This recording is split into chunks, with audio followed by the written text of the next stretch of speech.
It's time to take a ride on the Steelers Afternoon Drive with our co-hosts Alan Saunders and Zachary Smith.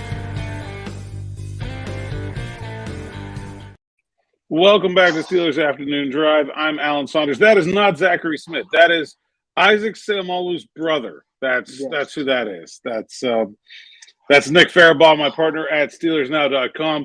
Nick, great to have you on the Afternoon Drive as always, and super excited to talk about what we've learned about the first week of Steelers training camp together with the gang. Smitty out of town. He's out in Detroit today, so we'll try to do his honor by being slightly ridiculous, and but also, we got to give the fans what they want. We got to provide the meat here. So I just want to get into it. First of all, just talking about today, right? So we've had now 4 practices without pads, then 2 with, then without. So 7, a full week's worth of practices. Tonight, we will have the first night practice, the only night practice of the Friday Night Lights over at Latrobe Memorial Stadium. So nothing new to talk about since the last time we got together here on the channel. But I want to take this time for you and I to kind of recap a little bit what we've seen from the first 7 practices, maybe how our expectations have changed. And then we'll probably get into some ridiculous stuff at the end. But just, Nick, what is your big takeaways from the first 7 practices of training camp? What are you seeing? What are you feeling about this group of these Steelers? Yeah, one of the biggest takeaways I think you and I have talked about is that the offense is going to be better this year, but how much better? And we've talked about this before. Yesterday in takeaways, I talked about how I didn't really think this passing offense is going to be that great this year. I think it'll be better. It'll be more explosive, but it's not going to be consistently so. It's not going to be consistently good. It's going to have games where it does. It looks like a team that is still not quite there offensively. Now, their rushing offense looks really good. Like the run periods they've had, I have really been encouraged by their run blocking.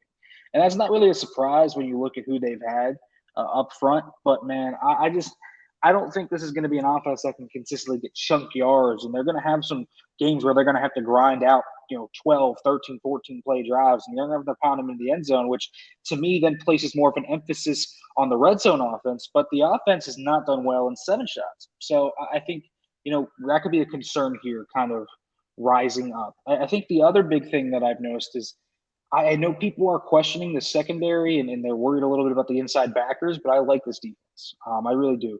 You know the front 4 are going to be really good. You know what you have there. But I think, since Quan Alexander's come in, I thought Quan has looked really good. I've liked him in practice, but I think Cole Holcomb looks the part. I think Landon Roberts is a nice niche here. And I like the secondary, man. Like Joey Porter Jr. is coming on fast. Yesterday was like the first time I really looked at Joey Porter Jr. and thought they could start him and be okay. I really thought that they could be. I like Patrick Peterson. I think Levi Wallace is still very, very dependable. I think James Pierre, if he can just be consistent, could be good. I think they could still sign someone there just because Corey Trice injury is a blow, and I think they still are kind of trying to figure out what's going on in the slot. I think Pat Pete is going to be one of those guys, but do they trust Chandon Sullivan enough? Do they want Elijah Riley there? I think that's the question. But I think overall, this secondary has a lot of dudes that have stepped up, and even at safety with injuries, Kenny Robinson's proven to be a nice find, and Trey Norwood's putting up a nice camp too. So I think the secondary is going to be rather fine, and they're ball hawks. I think we knew that, but they look good. I think those are the 2 big takeaways. The passing offense, probably not as going to be great. They'll be better than they were last year, but still probably not one of the better ones in the league. And then I think the secondary is going to be just fine. Yeah, I kind of agree with most of what you said there. I think the defense is ahead of the offense, but I think I expected the Steelers' defense to just be better than the Steelers' offense. They have better players, more experienced players. I have some specific concerns about the offense. I'm not seeing a lot of separation from guys that aren't named Deontay Johnson and really, period. I mean, George Pickens is making catches without separation, but I think they probably need to find a way to get some more guys open. We saw it like one day where they did play action, like Gunner was wide open and Cody White was wide open. And then that was it. And then I understand, it's training camp, right? So, like, they move on to the next thing. Like, oh, we had play action day. Yesterday was screen pass day. Like, it didn't matter that the play action worked, and they just got to move on to the next thing. So we won't really see how that's going to play out, and really even the first preseason game, because even in that instance, they're just those plays are scripted ahead of time. They're not like doing what works. It won't be until we get to the end of the preseason until we really see like how this offense is going to try to attack defenses. But I just think in general, I haven't seen enough separation. I do think they're going to be better running the ball. Really love what we've seen from Isaac Seumalo so far. You're big bro, and we should let the listeners there in on the gig. But Nick was trying to do a story about how the Steelers have 4 Hawaiian players, and why don't you tell it? It's a great story. It just turned into a whole thing. Was that Wednesday? I think at training camp. Yeah. It kept things kept adding to the story. Yeah. So it was Wednesday, and I'm waiting to go interview Isaac Seumalo. I am doing a story about kind of the Steelers' connection to the Hawaiian Islands and all of this. So coincidentally, a guy from Hawaii is actually there with the Hawaiian flag. I mean, it's just a coincidence. I literally built the story from the morning. I was talking to Braden Fahoko, talked to the Herbig brothers that morning, and then I needed Isaac Seumalo. So I wanted to get Isaac Seumalo. We were walking down, the field together, and I had my hair back that day, just like Isaac Seumalo does when he's on the practice field. And, we're putting our hands on our hair, just pushing it back like guys with long hair do. It's something that, is a synergy thing. Someone got a picture of that. I think Austin Bechtold did from Pittsburgh Sports Now, snapped that picture. So that one was the start of it. That's just the surface level though, right? We have the same hair from a distance. We kind of have the same body type. So we kind of look alike. But I go up to the guy with the whole. We should tell you played guard also. Yeah, I also there's that. And left guard at that. So. Okay, there you go. I didn't know that part. Yeah, so left guard as well. So I played guard and play at left guard. Isaac Seumalo, left guard, of course. So yeah, it lines up, but that's just the start of it. The hair and everything. Yeah, it's just the start of it. I go up to the guy with the Hawaiian flag and ask him where he's from. He's from the islands. He's from Oahu. And he needs one more signature. It was Isaac Seumalo. He had gotten Fahoko and both Herbig brothers. Isaac comes over. I get Isaac to come over there, and he signs it and everything. But because I had gotten him over there, now everyone thinks I'm Isaac Seumalo's brother.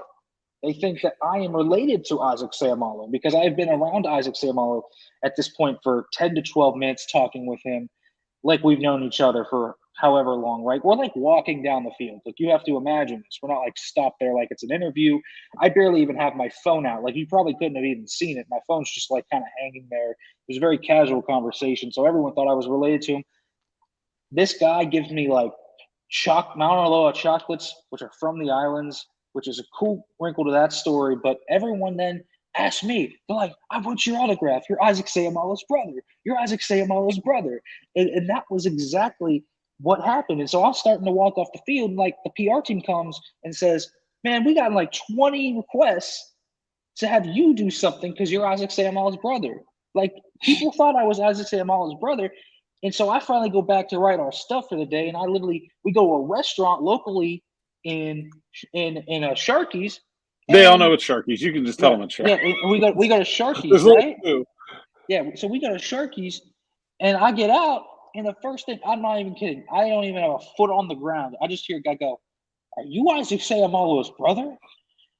So Wednesday, that's our big takeaway from training camp so far this year is that Nick is Isaac Seumalo's younger, shorter brother. That's where we're going with this. He does have 3 brothers, Andrew, Levi, and Noah, and 1 sister. But well, you wouldn't need to work for me if you were. So that'd be a downfall from my side. But Seumalo's been a big impact on this offense. What was he like? What was your conversation like? I mean, I know you're mostly talking about Hawaii, but just give the people some insight. Yeah, man. We talked about Hawaii, Samoan culture around the NFL and the brotherhood that it's like. And I think that one of the biggest things that you don't realize when you see, say, whether it's a Hawaiian player, Samoan player, Tongan, whatever, Polynesian players in general, or even if you're just from the islands, like the Herbig brothers are white, but are from Hawaii, Kauai to be exact, and they like love their name on the back of their jersey. Like it gives them like a fire to play for. It's very, very interesting. But he was also talking about how, he feels like coming from Honolulu and being Samoan, he has like the spirit of a warrior on the field, and like it's like been a big driving force for him. But I one commonality like I had with Seumalo, Fahoko, and the Herbig brothers was like dude, when I was like 2 years old, they put a football in my hands and they were like, just go, like run through stuff. Because remember, all of these guys play in the trenches. So Herbig is an outside backer. The other Herbig is a guard. Seumalo is a guard. Fajoka's a nose. And so it's just like, go ahead and just absolutely destroy things. And like literally, even Seumalo would tell me, like, even in like youth football, he would just be bigger than guys and just bully the small kid. Just unfortunate for those kids. Like, could you imagine like a massive dude like Isaac just coming and smoking you? Nate Herbig, I watched Nate Herbig bully DeMarvin Leal the other day. Like, who is also a bully. Like, I can imagine like a guy, who's a normal built human being going up against those guys, especially in a small place like Hawaii. Sounds pretty special. Can't wait to see that up on the site at SteelersNow.com, and make sure you're going there to check out everything that Nick and I write here from training camp and all season long. I got a question I want to get to, and it's kind of where we started, so it fits. Ray Manzarek Rocks wants to know, where will the Steelers' offense and defense rank league-wide in points for or against? And, we kind of started there with the offense. We talked about it a little bit. Where are your expectations for where this team can rank offensively and defensively? Well, I think they should be a top 10 defense, probably a top 5 defense. I say that because they put so much money into the defense, but they also have so much talent on the defense. You look at how much they put in, obviously, by locking up their superstars in T.J. Watt, Minka Fitzpatrick, Cam Hayward, but now they have more tied up with Alex Highsmith. They have a nice amount of money tied up with Patrick Peterson. Like, all of these guys are pretty well paid. A lot of them, though, are just veterans. Like, they should not take long for these guys to mesh, right? I think there was like one day we saw, I think it was last Sunday, where, communication on the defense was awful. Like, it was haywire, but I don't really think there's been many examples of the defense just busting coverages. I think that's been a very good sign. I think it's just because they're veterans, right? There's a few like young guys, Keanu Benton, Joey Porter Jr. on the field, but when you're surrounded by Patrick Peterson and Cam Hayward and Cole Holcomb and Landon Roberts and Colin Alexander and all these guys that have been in the league for 5+ years, like, it's hard to have coverage breakdowns because you just have that communication hub everywhere around you. You don't need to overthink it. And they have so much talent. The pass rush should be one of the best pass rushers in the league. They could lead the league in sacks this year pretty easily, I think. I don't think that should be like a shock if that happens, as long as everyone stays healthy. And plus, Larry Ogunjobi now is healthy again after basically playing on one foot last year with his toe bothering him all last year and then his knee. So, I mean, listen, this should be a great D-line. I think the linebacker room with Quan Alexander is a lot better now. I think you could feel good about that. And I think, as I said earlier, I think the secondary is going to be very opportunistic. They'll give up some big plays here or there, but they should be really good. The offense is a little tougher to gauge, right? Because I talked about how I didn't like the passing offense, but I think the rushing offense is going to be better. So they're probably going to be a top 10 rushing offense. I mean, I think that's pretty fair to expect them to be. They were at the last stretch last year, during those last 8 weeks, they were a top 10 rushing offense by basically every metric. I think in terms of scoring is the tough thing. I think, per yards per game, rushing yards per game, they'll probably rank pretty high up there in terms of that. But I think it comes down to the red zone. I really do. I just don't think they're going to have many explosive plays. Like, can they score 30-yard touchdowns, though? I think that's going to be the key, right? Can they get – it doesn't have to be like 60-yard touchdowns, but can they get 30 yards, 25 yards? I think that's going to be the key. And can they bust it in when they're inside the 5-yard line? They couldn't really do it last year very well. So I think that those are going to be the key. I expect the offense to be – they should be inside the top 20. They don't need to be inside the top 15, but 15 to 20-ish sounds about right to me. So last year, the Steelers were 26th in scoring offense. The Baltimore Ravens were 19th. So that should give you a pretty good gauge of, like, basically where they need to get to kind of be a playoff team, I feel like. On defense, I think, their numbers, they were 10th last year. However, of course, play, 7 games without T.J. Watt. And if they had given up 5 fewer points, they would have been 6th. So, I mean, you can kind of assume – I think a top 10 defense and a top 20 offense sounds pretty reasonable to me. I do agree with basically everything you said about the offense and the necessity to score some splash touchdowns and not just need every drive to be these like 10, 12, 15 play affairs because, that's one thing, bad things happen, right? It's hard to execute consistently for that long. And so I do think the improved running game, like we saw the first day in pad, 7 shots, like 2 Najee Harris 2-yard touchdowns. And you think like, well, that's not really a highlight. Like it's a 2-yard touchdown. But how often has this team over the years lined up and needed 2 yards and handed the ball to the running back and wasn't able to get them? Like a whole bunch. And that's against a very good run defense. So I think that will make them, a red zone conversion, turning more of those drives that get to the 30 into touchdowns. I think that's a big key for this offense too. They settled for too many field goals last year. They've got to be better, like in that, and more aggressive in that in between zone. But good question, and keep them coming. If you got something you want to hear from me and Zach or Smitty when he's here, leave a comment to YouTube, send a tweet, do any way, smoke signal, passenger pigeon, any way there is to get yell it at practice. Actually, I still want people to just from the stands be like, who's the 4th outside linebacker? I don't know. Give me something. I want to interact in person. And so Friday Night Lights is tonight. So if you're going to be there and you see one of us, give it a shout out. Let me know. We got one more here from the people. Jamie wants to know when the roster cutdown is. So there's no more of this step down roster cutdown. It will just be one cut straight from 90 to 53. And that will happen after the preseason. The Steelers will actually probably do theirs before everyone else. So the actual cutdown date is the 29th. That's Tuesday. But the Steelers' final preseason game is Thursday the 24th. They play Thursday night game the last week of the preseason game at Atlanta.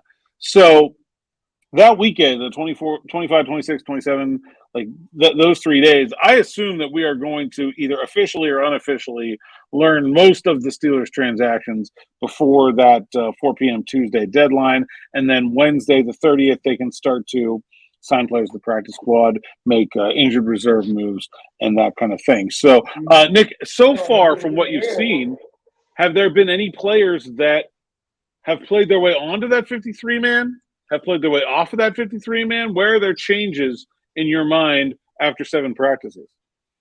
Yeah, I mean, it's tough because I think the roster for a lot of it is kind of locked in. I don't think this is a roster with a lot of kind of battles for roster spots. I think it's just more depth chart battles. But I will say someone that has really played their way onto the 53 in my eyes is Kenny Robinson. I really think he has. He's made a really good push for it. With Minka out, with, Diamante Casey severing that ankle, with Keanu Neal now banged up, he's been the guy to step in. He's been taking first team and second team reps at free safety. He's done really well. He has a few interceptions, a number of pass breakups. He's trash talking, but he's backing it up. I think this is a guy that has this type of intensity that this secondary kind of needs. I love his confidence. He really did not expect that from a younger player that doesn't have a lot of experience, but he's really confident out there, and I think it plays out in mostly good way. He got a penalty and 7 shots yesterday for excessive celebration or something like that that Mike Tomlin dinged against him. But man, I kind of like it. I like it too because I want that guy. This is the classic Tomlinism. I'd rather say whoa than sick him. That's right. I'd rather say whoa with Kenny Robinson because I love his emotion. He loves the game. You can tell that. And he's playing at a high level. He's just a ball searcher, man. The guy just finds the football in the air. He gets if you're going up in a contested catch situation against Kenny Robinson, I'll bet that guy comes down with the football with you. That's what I'm saying. In single high, he's got enough range to make plays from sideline to sideline. He's made a few nice plays on those deep balls on the sideline so far. I don't know, man. He just does a lot of things really well.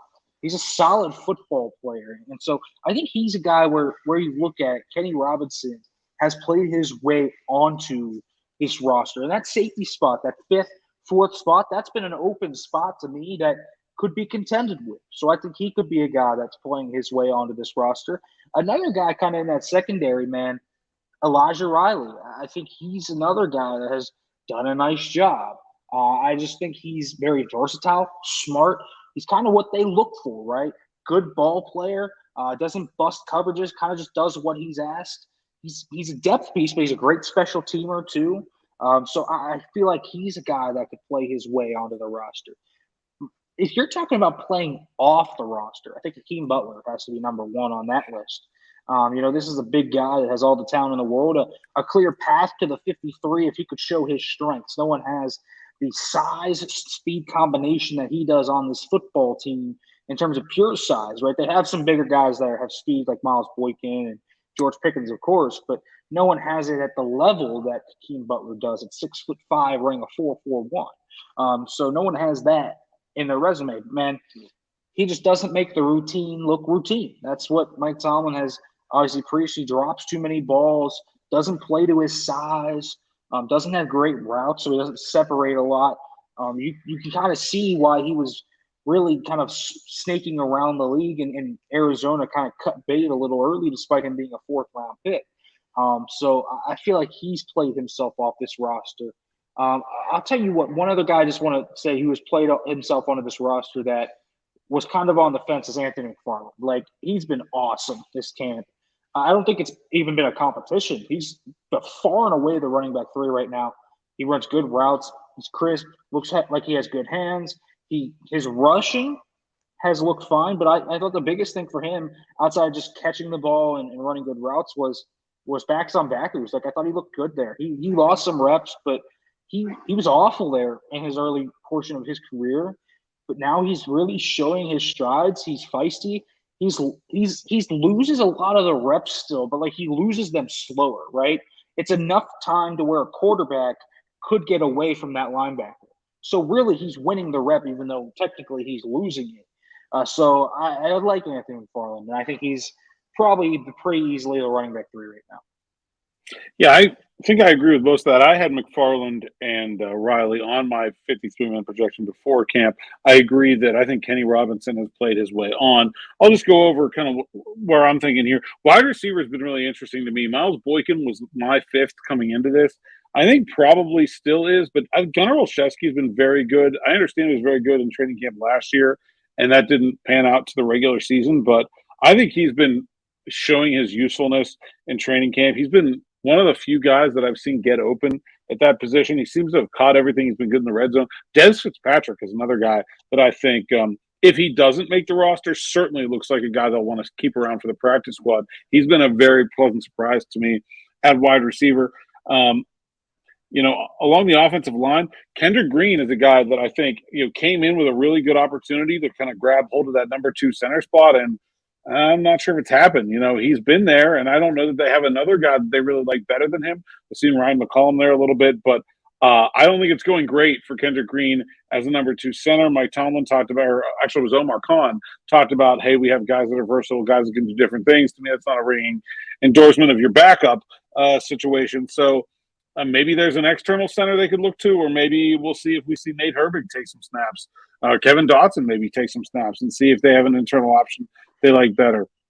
On the defensive line, Isaiah Loudermilk has really stood out to me as a guy that's a lot better than he was this time last year. I'm still not sure that he has a clear path to a roster spot just based on the kind of veteran guys that are ahead of him, Braden Fehoko, Armon Watts, Monty Adams. It just seems like there's a lot to overcome there. The second-round pick in Keanu Benton obviously is not going anywhere, so I'm not quite sure where he gets into the roster, but, man, I think he's been very good. He's certainly making that a difficult push there. And at outside linebacker, been a little disappointed with Quincy Roche. He's a guy that I did have on my 53-man at the beginning of this process. I think I would have him off right now. Not sure I would elevate somebody else. I just think that the 4 outside linebackers they have at the top have been so good. I can't imagine a 5th one playing anyway, and maybe they need that depth at a different position in a different way.